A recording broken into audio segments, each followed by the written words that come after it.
Halo, perkenalkan kami dari kelompok F akan membahas tentang bab 7 perkembangan dan variabilitas makhluk hidup serta evolusi. Yang pertama ada sel. Sel ada unit terkecil makhluk hidup, uniseluler dan multiseluler yang terdiri dari 1. Membran yang berfungsi dalam iritabilitas, 2. Sitoplasma yang berfungsi untuk metabolisme, 3. Inti plasma yang berfungsi untuk pembelahan sel. Fungsi pembelahan sel sendiri untuk regenerasi sel-sel yang rusak atau mati, pertumbuhan dan perkembangan, perkembangbiakan atau reproduksi, serta variasi individu baru. Cara pembelahan sel terjadi dalam 3 macam, yaitu amitosis, mitosis, meiosis, dan berikut adalah contoh tentang pembelahan sel amitosis dan mitosis meiosis. Asal mula kehidupan di bumi.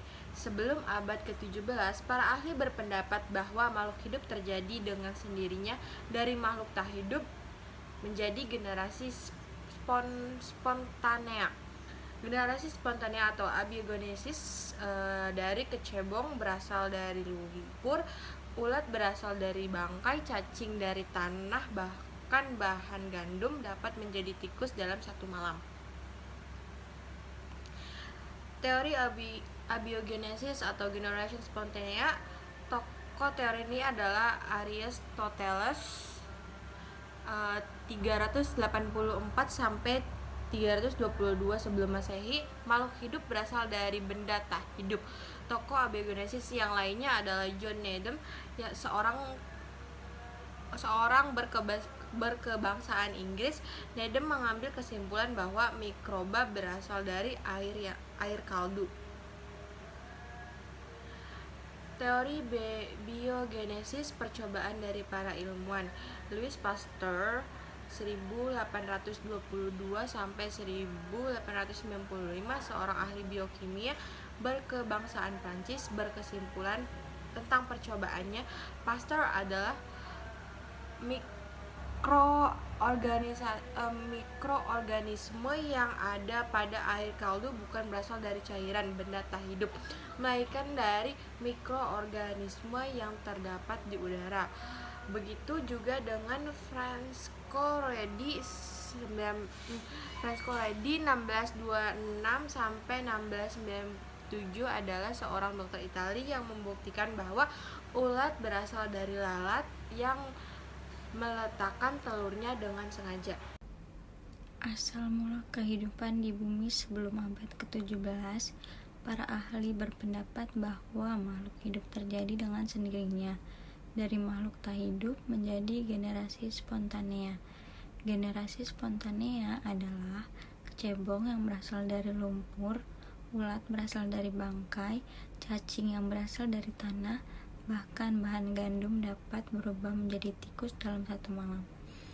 Nah, hampir semua ahli biologi itu berpendapat bahwa pemula kehidupan terjadinya di bumi ini yaitu makhluk bersel satu pemula kehidupan.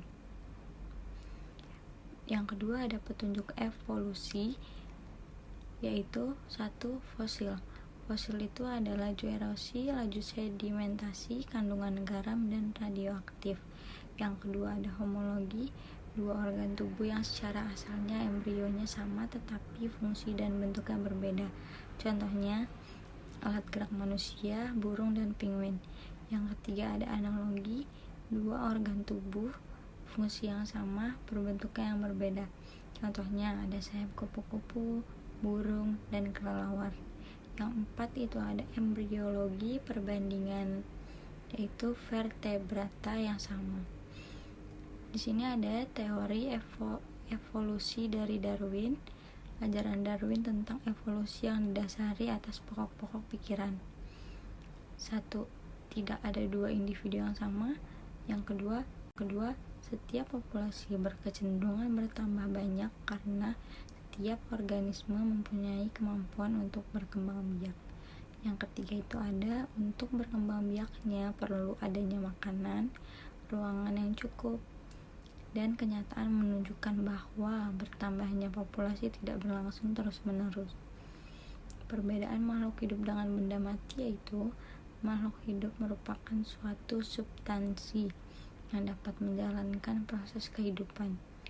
Contohnya bergerak, metabolisme, nutrisi, sintesis, ekskresi, dan respirasi, mempertahankan jenis dan kehidupannya, reproduksi, adaptasi, evolusi, dan tahap terhadap rangsang. Sedangkan kalau benda mati dan ciri-cirinya yaitu benda mati adalah substansi yang tidak menjalankan proses kehidupan. Ciri-cirinya tidak dapat bergerak, tidak dapat mengadakan metabolisme, tidak dapat mempertahankan jenisnya, dan tidak ada tanggap terhadap rangsang.